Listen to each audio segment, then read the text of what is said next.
The other day, I pulled a jar of water from a local pond to see what creatures were lurking in the algae.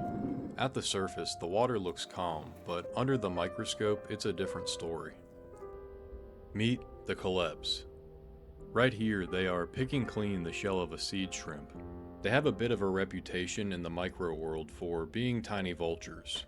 But they don't just wander around aimlessly, hoping to bump into a meal. They actively seek out food using sensory mechanisms like chemosensation, effectively smelling chemicals in the water. In this phase contrast footage, you can see the true nature of these creatures. They are highly attracted to the substances leaking from injured or dying organisms. This allows them to track prey that is far away from them in the water. Once they arrive at an injured organism, Coleps often begin feeding even before the prey is fully dead, behaving rather like a pack of piranhas attacking wounded prey. It took only a short amount of time for this unidentified cell here to be completely erased by the swarm. This is the leg of a dead blue water mite.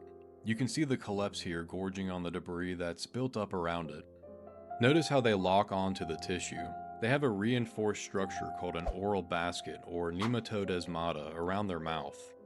Since the Coleps constantly spins its body, this rigid basket acts like a coring drill, allowing them to rasp away and vacuum up the remains. But if they encounter living prey that puts up a fight, they rely on a hidden weapon. Around their mouth are extrusomes called Toxicysts. Think of these as microscopic harpoons loaded with chemical toxins. When a Coleps contacts a struggling organism like a worm or another ciliate, they can discharge these Toxicysts. It injects a cocktail of digestive toxins, including fatty acids and phytanic acid. This mixture will disrupt the cell membranes of their prey, paralyzing and chemically disintegrating them. It allows the Coleps to feed on prey much larger than themselves if needed. For a cell like this to survive in such a hostile environment, they need protection. If you look closely at the texture of this cell, you can see why they're so tough. Unlike other ciliates that have flexible skin, Coleps wear a suit of armor. These are interlocking plates made of calcium carbonate, the same material found in seashells, eggshells, and pearls.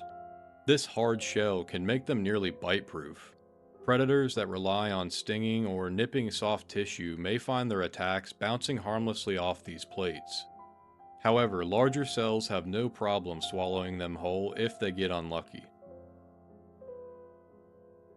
This blue cell here is a Stentor Coeruleus, a giant among single-celled organisms. I was following it around for about a half an hour when it suddenly got stuck on a piece of algae, splitting open its membrane in the process. It tried to wiggle its way out slowly, but it ended up making the problem worse. That transparent cloud you see oozing from the cell is cytoplasm and cytosol. It is filled with salts, proteins, sugars, amino acids, and fatty acids. It also holds all the cell's organelles like the mitochondria and macronuclei. To a predator, this cloud of nutrient goo smells like blood in the water. A few Coleps detected this immediately and rushed in quickly to feed on the exposed fluids. For most microscopic organisms, a ruptured membrane is typically a death sentence. But Stentors possess incredible regenerative capabilities. Their DNA is stored in a beaded macronucleus. As long as just one node of that nucleus and a piece of the outer membrane survive, this giant can fully regenerate within about 24 hours. As for the Coleps, they are simply doing their job. They will likely remain until there is absolutely nothing left to scavenge. While a feeding frenzy like this looks chaotic, this microscopic cleanup crew is one of the main reasons pond water doesn't become choked with decaying matter. It was fascinating to watch this play out in real time. As always, I hope you enjoyed this video. Let me know what you'd like to see next down below, and thanks for watching.